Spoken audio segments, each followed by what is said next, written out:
Sultan Graphing. Today, students, we will learn about how to correctly label a graph, the parts of a graph, including the independent variable and the dependent variable. Graphing. We use graphs in science to analyze data. It is important for deciding whether a hypothesis can be accepted or rejected. Remember, a hypothesis is an educated guess based on the experiment.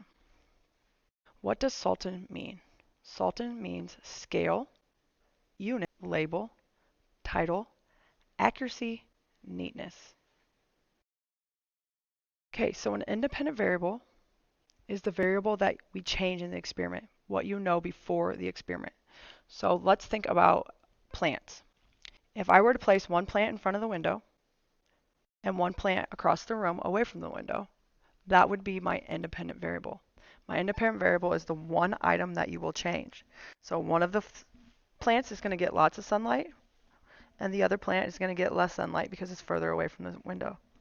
Your dependent variable is the thing that we measure in the experiment, what you don't know before the experiment. So your dependent variable in the case of the plants, the one in front of the window grew on average 1 inch a day.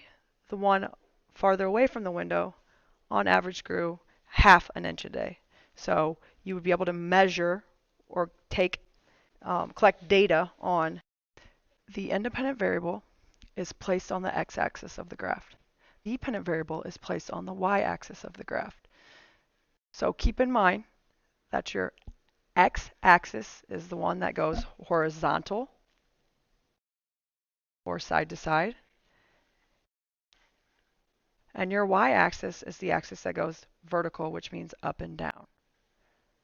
Okay, your x-axis is your independent variable. That is the variable that goes horizontal. So this would be your x-axis. Your y-axis is your dependent variable. Is the axis that goes vertical. Vertical. So this would be your y-axis. So vertical, up and down, horizontal, side to side.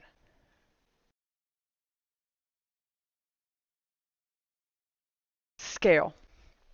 You need to have a scale when making a graph. Your scale is needed to make sure that the information on the graph is readable. Your graph must fill nearly the whole area. Numbers must be evenly spaced. Which of these graphs has the best scale? A or B?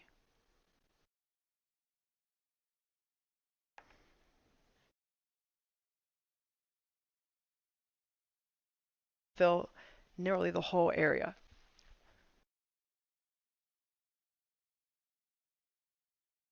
So would it be A or B? So A goes from 0 up to about 60, 80.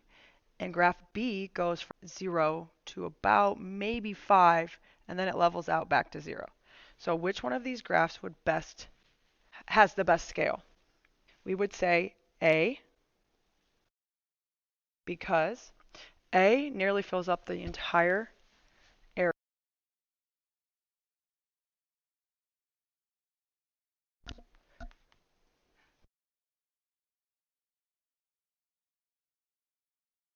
Are the words or numbers that go on the axis. So they are the numbers or words that go on the axis. The labels tell us what we are measuring. We don't know what is being shown on this graph. Our independent variable could be things like days, weeks, minutes, numbers of people.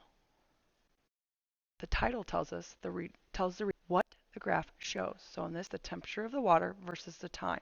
So would be your y-axis. Time would be your x-axis. Accuracy and neatness. Check your graphs for accuracy and neatness so the reader understands what is being shown. Sultan. The graph is accurate and neat. It has a title. It has labels. It has units. And it has a label. So remember, you have to label your y-axis and your x-axis. Legend. A graph with more than one set of data needs a legend or a key. A legend is a place where we identify what symbol or color means. So in this case, the red means mile run with power drink.